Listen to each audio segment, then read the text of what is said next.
Nifanandrify amin'izay fahatsiarovana izay dia nisy ihany koa ny fampirantiana an-tsary ireo mpitondra tamin'ny andro ny fampanjaka teny amin'ny Rovan Manjakamiadana teny Izao moa ny natao dia mba hampahafantarana ny ankizy sy ny tanora ny zava-nisy ara-tantara. Efa mihavitsy ireo olona liana amin'ny tantaram-pirenena sy ny vakoka amin'izao fotoana izao araka ny fanazavan'ny mpikambana iray ao amin'ny Mamelimaso nandritra ny fampirantiana an-tsary izay nandraisan'ireo anjara amin'ny fampahafantarana ny tantaran'ny mpitondra tamin'ny faha-panjaka sy ireo vakoka eto amintsika. Ankoatra ny fampirantiana dia mampianatra ihany koa ireo avy amin'ny Mamelimaso mba hanampiana ny fahalalan'ireo olona mahakasika ny vakoka sy ny mahazava-dehibe azy. Mamelimaso dia fikambana nateraka herinandro tapabola natao aorian'ny nahamay ny Rova. Inona no nataontsika mba tsy hamain'ny lolo izay tsy natao inona dia nanomboka hatreo dia hanao zavatra mba hanankana zavatra.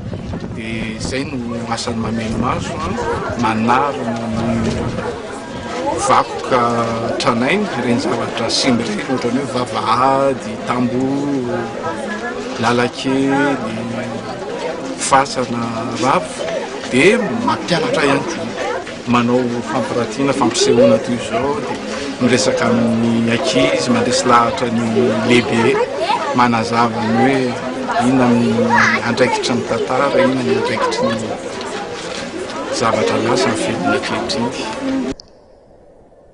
Ny fampirantiana toy izao dia anisan'ny fotoana iray hanararaotan'ireo mpianatra sy mba ahafahany mahafantatra misimisy kokoa ny tantara izay efa nanany mahakasika ny tantaran'i Madagasikara. Maro arak'izany ireo mpianatra ny tonga mitsidika ny fampirantiana teny amin'ny Rova Manjakamiadana.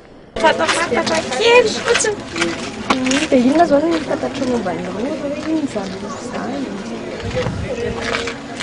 Rova trano nampanjaka taloha. Midika inona ho ana firenena iray no manana hoe trano nampanjaka izay fahafantarana anazy. Midika firenena ho ana firenena iray. Ianao zao hita hoe mijery amin'ilay fampirantiana inona ny zavatra nentinao ny intéressé anao sa amin'ilay zavatra naranty teto?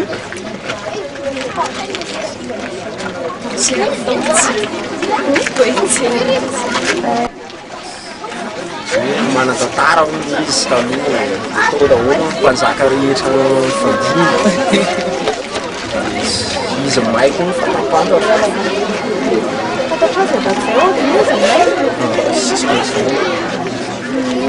Aminao midika inona ny fanana firenena anankiray hoe trano fanjakana midika hoe fananan-danja hoe manamboninahitra izy izany. Ary raha hoe ho ana firenena anankiray